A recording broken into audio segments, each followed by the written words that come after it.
I grew up just north of New York City, living in a pretty densely populated metropolitan area. I always look forward to the summer when my father and I went backpacking upstate. We had a spot about an hour north of Lake Georgia and the Adirondacks, and camped a few nights there every summer. One trip, a few years back now, we were driving to the trailhead on a long, narrow dirt road. Now we saw a car pull over with a few people arguing outside. This isn't exactly the most secluded spot in the world, so it's not uncommon to see another family. But it was weird that a car decided to pull over here, with no real access to any trails. As we drove closer, a man walked over and waved at us. We assumed that they were having problems with their car. My father rolled down his window.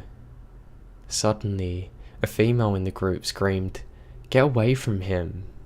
The man then had a very serious expression on his face and began sprinting towards us. He was tall and well built and moved very quick. My father slammed on his brakes, quickly pulling the car into reverse. The man stopped, let out a very loud sigh. We just sat there, parked, confused. The man reached towards us. We were a good 10 or so yards away, but then he darted off into the road, into the woods. Cautiously at this point, we drove slowly to park the car. There were 3 women there, crying. They were his sisters, and apparently he just returned home from the army a few months prior. According to them, shortly after he got back, he began to act odd. He was diagnosed with PTSD, as well as an early onset of Alzheimer's disease. The women got back in their car and headed for town. They said they were going to the ranger station and going to try and find him. The rest of the day was fairly uneventful. We hiked to our campsite and fished for a bit, set up the camp for the night. Sitting next to the fire, my father and I felt some weird vibes. We weren't sure whether the women were lying or not, and if the man was trying to ask for our help. What was more disturbing was the fact that we were camping only a few miles away from where this guy ran off. We weren't sure if he was armed, violent, or followed us. Now typically, my father and I would sleep in separate bivvy tents, but we decided to stay in the shelter that night. It was basically a small log cabin with 3 walls and an open front. That's where the fire pit is. Neither of us slept that night. It was probably just my imagination, but I swear I was being watched. Now through my father, I didn't hear the footsteps or anything out of the ordinary. The next day, I woke up and went to use a bathroom. A few hundred feet away from my camp, I saw a small fire pit right on the trail. I placed my hands on the ashes. They were soaked. Somebody had a fire here very recently and poured it out. We had food supplies for 4 nights, but after I found the fire pit, we broke camp and left that evening.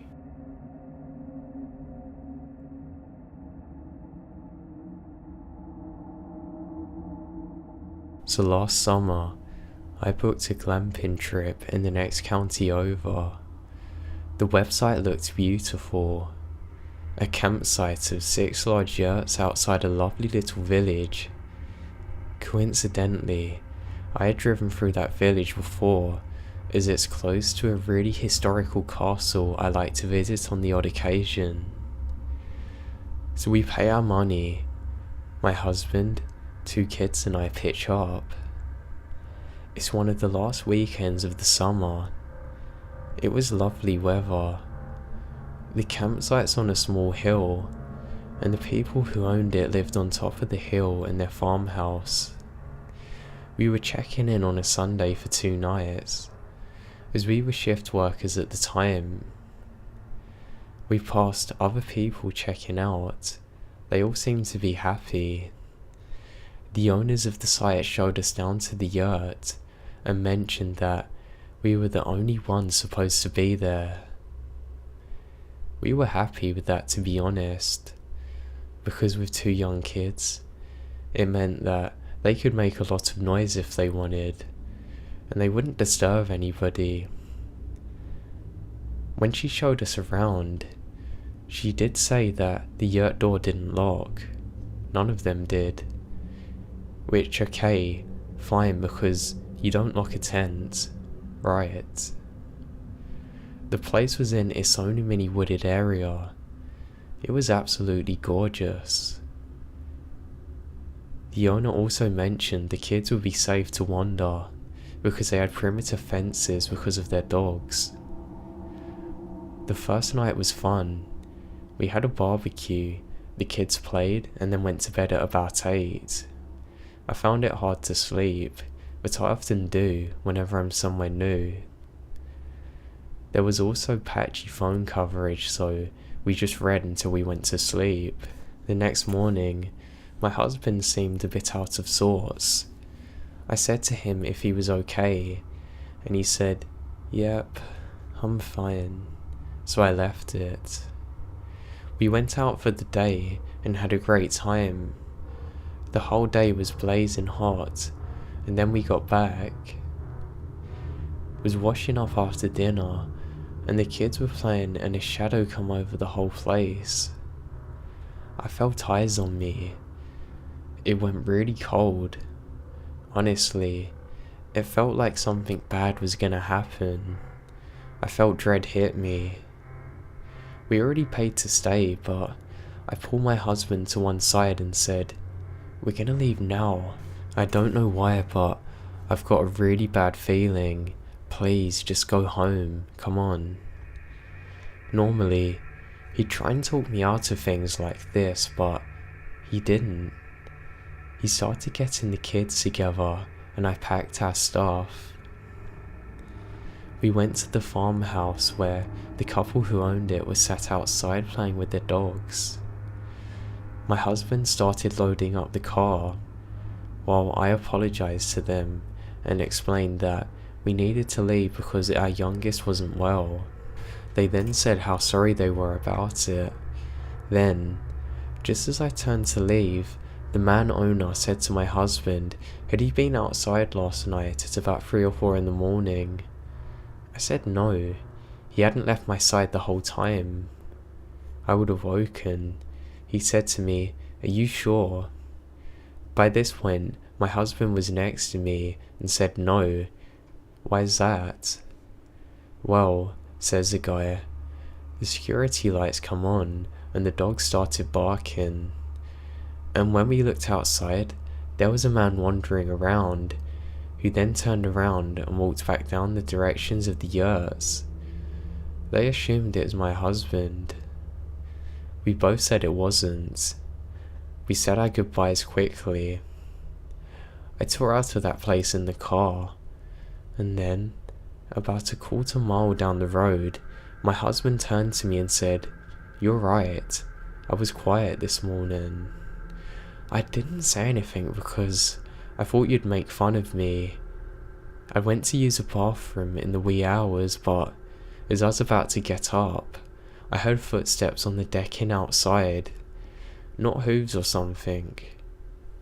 Somebody on 2 legs. I just laid there, as quiet as I possibly could be, hoping that the kids wouldn't wake up.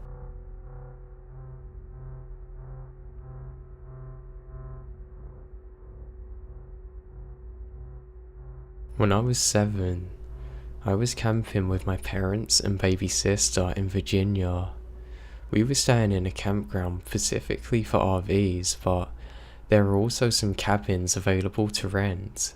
On the first day there, after being constantly protested to let me take the park, my dad complained to my mum that I was old enough to walk the short distance to the park and play without their supervision.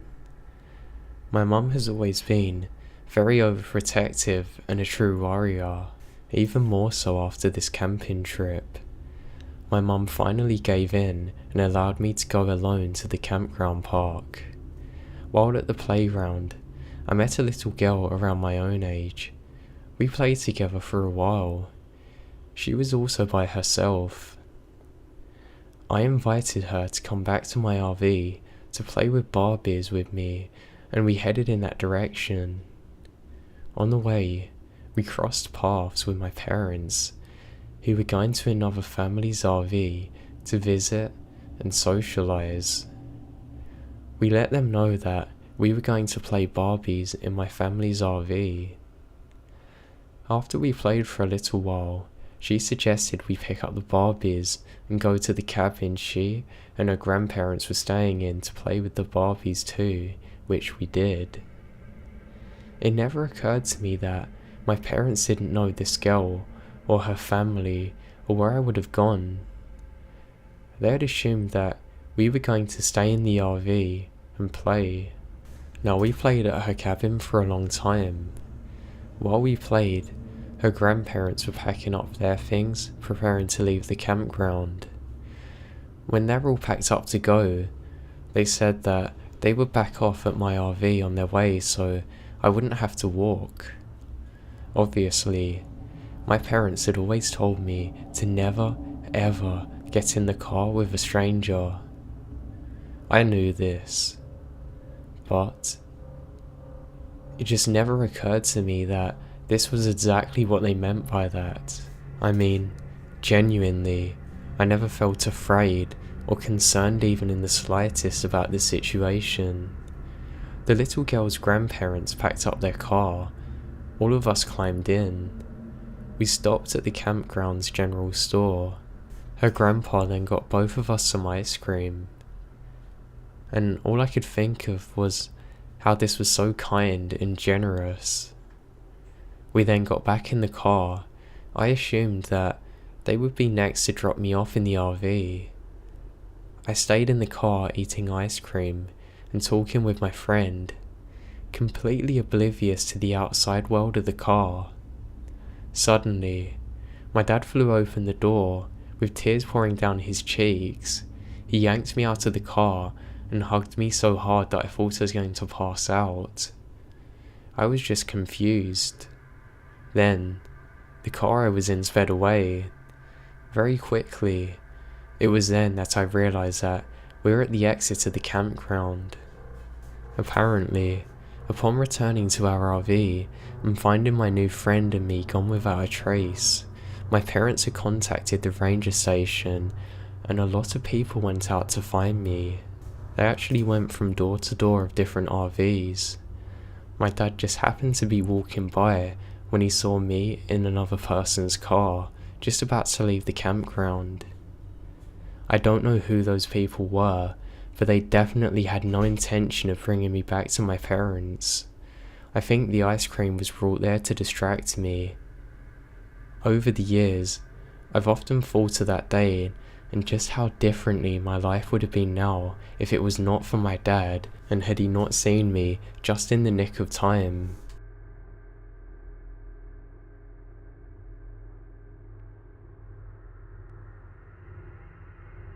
A few years back, I was at Camp Dembron in Milford, Michigan.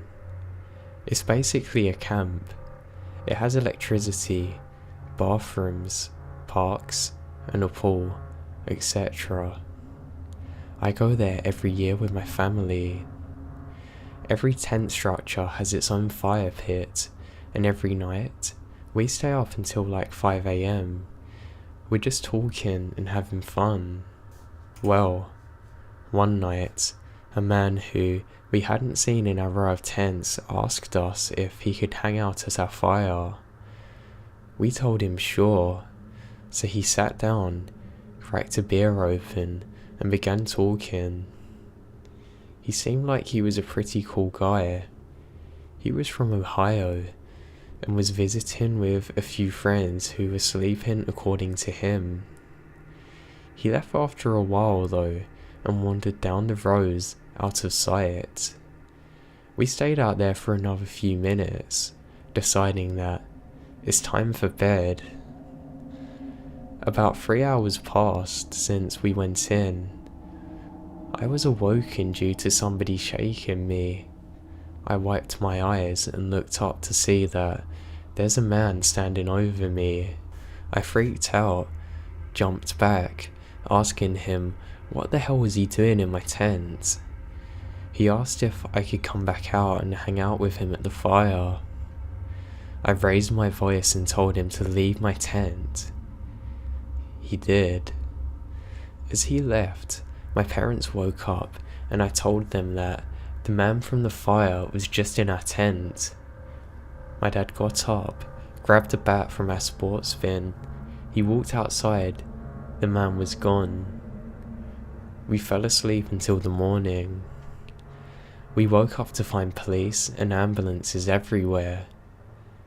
We asked one of the officers what had happened. He told us that last night, a young girl 13 and a boy 15 were both lured outside by a man that had visited their fires in the night. He then attacked them and molested them outside. He was caught by authorities, and it turned out that yes, he was the same man who had walked into my tent and tried to lure me outside. If I had listened to this man instead of freaking out, I would have been his victim. That thought sticks with me to this day, and we never let people we don't know at our fires now.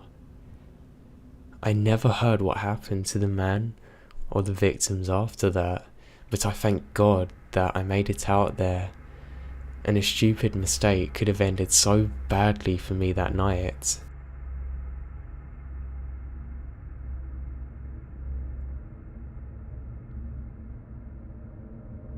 I worked at a summer camp these past few months. I was alone with a group of 9 to 10-year-olds. The week started typically: homesick, can't sleep. I gave him the typical fun things at camp spill. George calms down and lays back in bed. I lay there for a while until I'm confident that he's going to bed and he's not waking up again, because I'm not allowed to be asleep while campers are awake. When I start going to sleep, I hear a humming sound. This frustrates me because I'm tired. It grows louder and louder, and somewhat more menacing. It's really creepy. It wakes everybody up. Now, I know that it's not just me who can hear this. I'm very concerned now, so I walk over to him, trying to wake him. He just stares at me blankly, eyes smiling, and says, "Sweet dreams, everyone."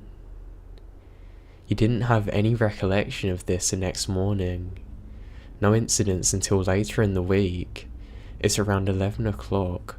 All of the kids are finally asleep, so I pass out until I'm awoken by a crying kid. I ask him what's wrong, and he says that George is screaming, and he's going crazy. I see George sitting in the middle of the room humming in that tone with his head down. Kids around him crying, trying desperately to get his attention. I tell them to lay down, it's gonna be alright. I sit next to George and try and talk him out of it, but he won't budge. I started tapping him and trying to shake him. He won't stop, he's getting louder and louder. All of a sudden, he jets up, looks around and just chuckles, walks back to bed, and silently lays down. I convinced the other kids that he was only sleepwalking. Try and calm them down and fall asleep. I lay down, but I can't sleep. It felt as though he was staring at me the whole time.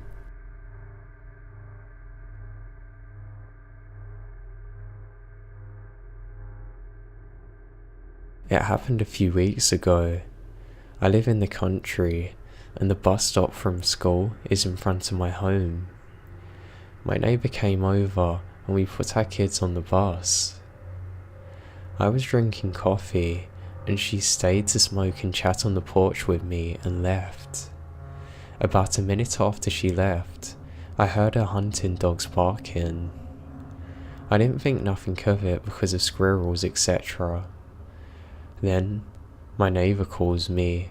I then hear her voice frantically saying that somebody was running from her home to mine. I saw him as soon as she said it. One of my pets was outside and tried her best to run after him, but she's about 9 and she has very bad hips. My neighbour is running up at this time too. I called the police. We'd been having thefts happening, diesel, gas, yard equipment, everything.